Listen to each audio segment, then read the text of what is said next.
Bienvenue à tous et à toutes à la leçon 36. Aujourd'hui, dans cette leçon, on va apprendre deux types de conditionnels.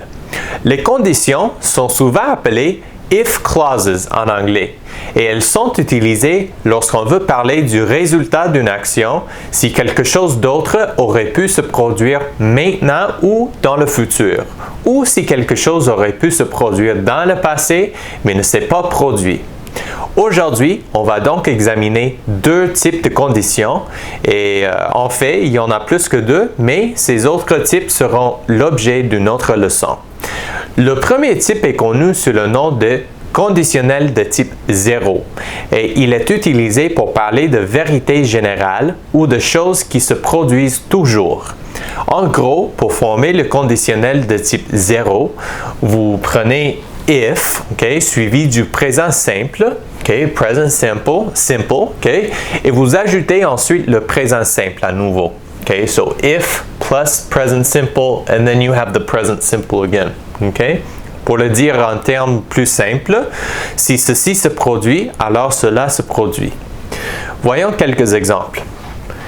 If you freeze water, you get ice. If you freeze water, you get ice. Si vous congelez de l'eau, vous obtenez de la glace. If you mix blue and yellow paint, you get green paint. If you mix blue and yellow paint, you get green paint.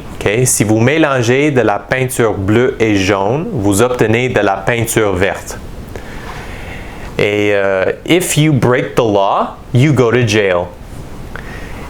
If you break the law, you go to jail. Si vous enfreignez la loi, vous allez en prison. Comme vous pouvez le voir, c'est assez simple, n'est-ce pas? If plus present simple, present simple.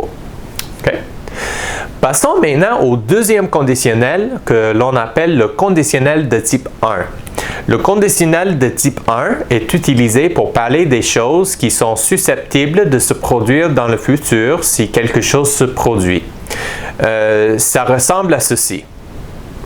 If, est en verbe au présent simple, present simple, suivi de will, ici, will, W-I-L-L, auquel on ajoute un infinitif sans le mot to. So, if plus present simple, then will, plus, or later you have the infinitive without to. Like to go, to eat, to have. We just say go, eat, have. Without to. All right? Regardons quelques exemples pour que vous puissiez voir à quel point c'est facile. So, if, ici, if, it rains, present simple, we won't, will not, will, we won't, will not, won't veut dire will not, go out, infinitive without to. Go is the verb, but it's the infinitive without to go, right? Without to.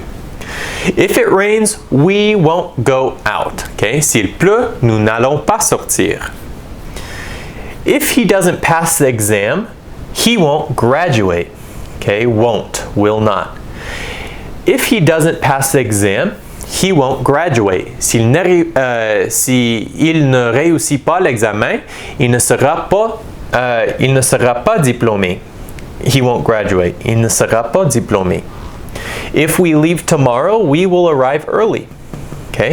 If we leave tomorrow, we will arrive early. Si nous partons demain, nous allons arriver tôt. We will arrive early. Nous allons arriver tôt. Early is tôt. If the weather is warm, we will play at the park. If the weather is warm, we will play at the park. Si le temps est chaud, nous irons jouer au parc.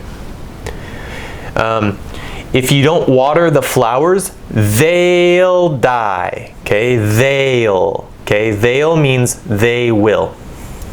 Will. They'll die.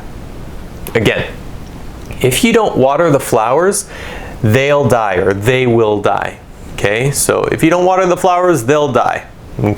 Si vous n'arrosez pas les fleurs, elles vont mourir. To die is mourir, to die.